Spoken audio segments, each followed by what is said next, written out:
نحمده ونصلي على رسوله الكريم اما بعد فاعوذ بالله من الشيطان الرجيم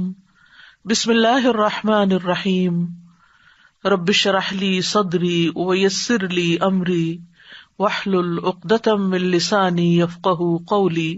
اللہ تعالیٰ کا لاکھ لاکھ شکر ہے جس نے ہمیں مسلمان بنایا۔ اس کا احسان عظیم ہے ہم پر کہ اس نے ہمیں اپنی معرفت عطا کی، اپنی پہچان دی، اپنے سے مانگنا سکھایا۔ وہ ذات عظیم جس سے زمین اور آسمان کی ہر چیز مانگ رہی ہے، یسألہ من فی السماوات والارض کل یوم ھو فی شأن، اسی کے آگے سوال کر رہی ہے ہر وہ چیز جو آسمانوں میں ہے اور جو زمین میں، پوری کائنات اسی کے آگے جھکی ہوئی ہے۔ کل لہ قانتون، سارے کے سارے اسی کے فرما بردار ہیں، اسی کے تابعدار ہیں، ہر چیز اس کی تسبیح کر رہی ہے۔ وَإِن مِّن شَيْءٍ إِلَّا يُسَبِّحُ بِحَمْدِهِ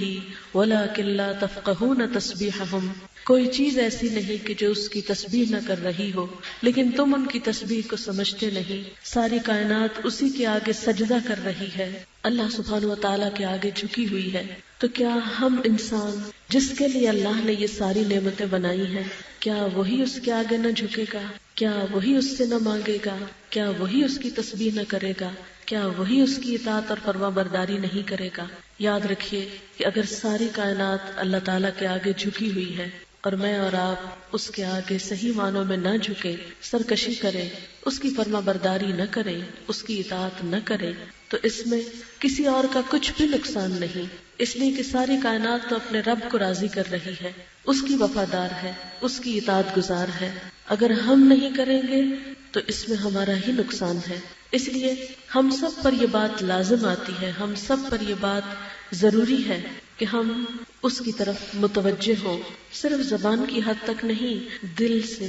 روح سے، پورے شوق سے، محبت سے، ہر طریقے سے اتنا اس کو پکاریں کہ وہ راضی ہو جائے، اتنا اس کے آگے سجدہ ریز ہو جائے کہ وہ ہم سے خوش ہو جائے، اس کے راستے میں اتنا دوڑنے اور بھاگنے والے ہوں کہ وہ ہم سے خوش ہو جائے۔ اور پھر ہم کیوں نہ اس کے آگے جھکیں، کیوں نہ ہم اس کی فرما برداری کریں، کیوں نہ اس کی تابعداری کریں کہ وہ ہمارے ہر حال کو جانتا ہے، ہماری ساری تکلیفوں کو، ہماری مجبوریوں کو، ہماری پریشانیوں کو، ہمارے غموں کو، ہمارے دکھوں کو، ایک ایک چیز کو وہ جانتا ہے۔ اللہ لطیف بعبادہ، اللہ اپنے بندوں کے بارے میں باریک بین ہے، خوب خبر رکھنے والا ہے۔ اور پھر اسی کی طرف ہم سب کو پلٹنا ہے، اسی کی طرف رجوع کرنا ہے۔ اگر آج ہم خوشی سے اس کی طرف رجوع نہیں کرتے، آج اگر ہم محبت کے ساتھ اس کی طرف نہیں پلٹتے، آج اگر ہم خالص ہو کر اس کا نام نہیں لیتے، تو پھر یاد رکھیے کہ اسے بھی ہماری کوئی ضرورت نہیں۔ آپ دیکھیے کہ جب یہ درخت اور یہ شجر اور حجر اللہ تعالیٰ کو پکارتے ہیں، اس کے آگے سجدہ ریز ہوتے ہیں، تو وہ دکھاوا نہیں کرتے، ان کے دل میں اپنی کوئی بڑائی باقی نہیں رہتی۔ لیکن کتنے افسوس کی بات ہے کہ ہم جب اللہ تعالیٰ کے آگے جھکتے بھی ہیں، نیکی کا کوئی چھوٹا سا کام بھی کرتے ہیں، تو عموماً ہماری خواہش کیا ہوتی ہے کہ دوسروں کو پتہ چل جائے، دوسرے لوگ خوش ہو جائیں، دوسرے راضی ہو جائیں، ہم اور لوگوں کو اس میں شریک کر لیتے ہیں، جبکہ زمین و آسمان اور کائنات کی کوئی بھی چیز جو اللہ کا ذکر کرتی ہے، اللہ کی تسبیح کرتی ہے، انہیں اللہ کے سوا کسی سے جزا نہیں چاہیے ہوتی، انہیں اللہ تعالیٰ کے سوا کسی اور کو راضی نہیں کرنا ہوتا، ان کی عبادت اور تسبیح بالکل خالص ہوتی ہے۔ پھر یہ کہ جو بھی عبادت وہ کرتے ہیں اس کا طریقہ بھی جانتے ہیں، جبکہ ہمارا حال اکثر یہ ہوتا ہے کہ اگر اللہ تعالیٰ کی عبادت کرتے بھی ہیں تو مارے بندھے، کبھی اس میں دکھاوا شامل کر لیا، اور کبھی کی بھی تو ایسی ٹوٹی پھوٹی کے طریقہ بھی درست نہیں۔ قرآن پاک میں اللہ تعالیٰ باقی مخلوق کے بارے میں فرماتے ہیں کہ کل قد علم صلاتہ و تسبیحہ، کہ سارے کے سارے جانتے ہیں اپنی نماز کا طریقہ، اپنی تسبیح کا طریقہ۔ ایک نہیں جانتے تو ہم ہی نہیں جانتے، ایک نہیں معلوم تو ہم ہی کو نہیں پتا کہ وہ کون سی باتیں ہیں، وہ کون سی چیزیں ہیں، وہ کون سے کام ہیں جن سے اللہ تعالیٰ راضی ہوتا ہے، اور ان کاموں کو ہم بغیر کسی کے کہے، بغیر کسی کے بولے، اپنی خوشی کے ساتھ آگے بڑھ کر کرنے والے ہوں۔ تو اللہ تعالیٰ کی طرف رجوع کرنے کے کاموں میں سب سے بڑی اہم بات یہ ہے کہ ہم اپنے دل کو اس کے لیے خالص کر لیں، اس کی نعمتوں کو یاد کر کے اس کا شکر ادا کرنے والے بنے۔ کیونکہ جب تک دل کے اندر اس کا شکر نہیں، جب تک دل کے اندر اس کی قدردانی نہیں، اس وقت تک عبادت کا لطف نہیں آ سکتا، عبادت کی خوشی دل میں محسوس نہیں ہوتی۔ ایک یہ ہے کہ صرف فرض پورا کرنے والی بات، کہ فرض پورا کرنا ہے کہ اب اذان ہو گئی ہے تو نماز پڑھنی ہے، نہیں، صرف فرض نہیں پورا کرنا، خوشی کے ساتھ، محبت کے ساتھ اس کی طرف لوٹنا ہے۔ کیوں؟ اس لیے کہ اس نے اپنی بے شمار نعمتیں ہم پر عام کی ہیں، اتنی کہ جن کو اگر ہم گننا چاہیں تو گن نہیں سکتے۔ وَإِن تَعُدُّوا نِعْمَتَ اللَّهِ لَا تُحْصُوهَا، اگر تم اللہ کی نعمتوں کو گننے لگو تو گن نہ سکو، شمار کرنے لگو تو شمار نہ کر سکو۔ بہت سی نعمتیں ایسی ہیں جو ہمیں ظاہر نظر آتی ہیں، اور بہت سی نعمتیں ایسی ہیں جو ہمیں نظر بھی نہیں آتی۔ وَأَسْبَغَ عَلَيْكُمْ نِعَمَهُ ظَاهِرَةً وَبَاطِنَةً، اور اس نے نچھاور کی ہیں تم پر اپنی نعمتیں، ظاہری بھی اور باطنی بھی، جو تمہیں نظر آتی ہیں وہ بھی اور جو نہیں نظر آتی وہ بھی۔ اور یہ نعمتیں ایسی ہیں کہ جن کا کوئی بھی انسان انکار نہیں کر سکتا۔ فَبِأَيِّ آلَاءِ رَبِّكُمَا تُكَذِّبَانِ، تم اپنے رب کی کن کن نعمتوں کا انکار کرو گے، کن کن نعمتوں کو جھٹلاؤ گے، کن کن نعمتوں کے بارے میں کہو گے کہ یہ نعمتیں ہمیں اللہ نے نہیں دی اور فلاں نے دی ہیں۔ سب کچھ جو بھی ہمیں ملا ہے اسی کا ملا ہے۔ بہت سے لوگ عبادت میں سستی کرتے ہیں یا کرتے کرتے چھوڑ دیتے ہیں، یا کہتے ہیں کہ ہمیں کیا ملا ہے جو ہم عبادت کریں،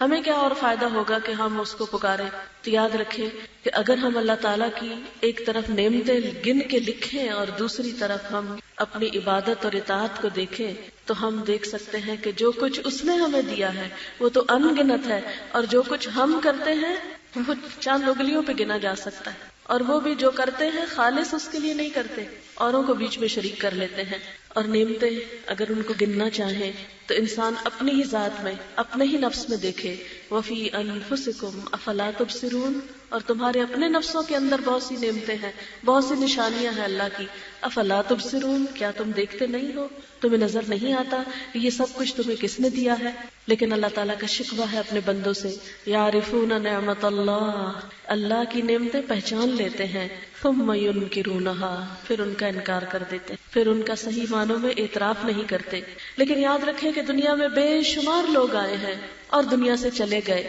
وہ بھی چلے گئے جو اللہ کی نعمتوں کو یاد رکھتے تھے، اور وہ بھی چلے گئے جنہوں نے اللہ کی نعمتوں کو پہچانا نہیں۔ لیکن دونوں کے انجام میں واضح فرق ہے۔ جو اللہ کا شکر ادا کرنے والے ہیں وہ اللہ کے پسندیدہ بنے۔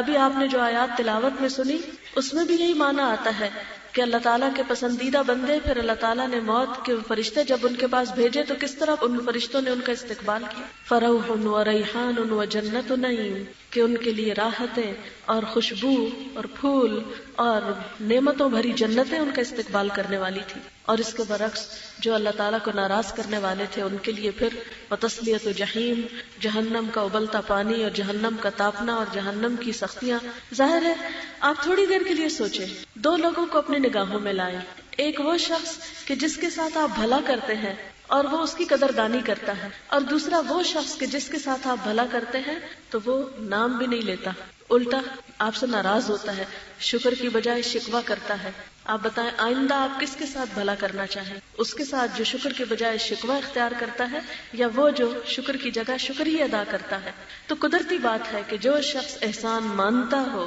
جو شخص احسان مند ہو، وہ بندوں کا بھی پیارا ہوتا ہے اور وہ اللہ تعالیٰ کو بھی بے حد پسند ہے، اور جو احسان نہ مانے وہ بندوں کی نظروں میں بھی کوئی حیثیت نہیں رکھتا اور اللہ کی نگاہ میں بھی اس کا کوئی مقام نہیں ہوتا۔ لیکن افسوس یہ کہ نعمتیں پانے کے بعد ہماری زندگی کا اکثر حصہ شکر کے بغیر صرف پریشانیوں میں گزرتا ہے، صرف غموں میں گزرتا ہے۔ کبھی جان کی فکر لگی رہتی، کبھی اولاد کی فکر کھاتی، کبھی مال کی فکر ہے، کبھی اس کا غم ہے، کبھی اس کا ہے، کبھی اس کا ہے۔ اگر ہم میں سے ہر ایک اپنا جائزہ لے، سویر سے لے کے رات تک ہم کیا سوچتے ہیں، کسی ایک دن کا آپ اپنا حساب خود کر لیں کہ کیا سوچتے ہیں آپ، کتنی دفعہ شکر ادا کرتے ہیں اور کتنی دفعہ ناشکری کی باتیں کرتے ہیں، کتنی دفعہ دل میں فکر کی باتیں آتی ہیں، غم آتے ہیں اور غم بھی ساتھ دنیا کے، اور کتنی دیر آپ کی اللہ کی نعمتوں کو یاد کرتے ہوئے خوشی میں گزرتی ہے۔ اپنے اپنے دل کا جائزہ لیں، صبح سے شام تک کتنی دیر ہمارا دل خوش ہوتا ہے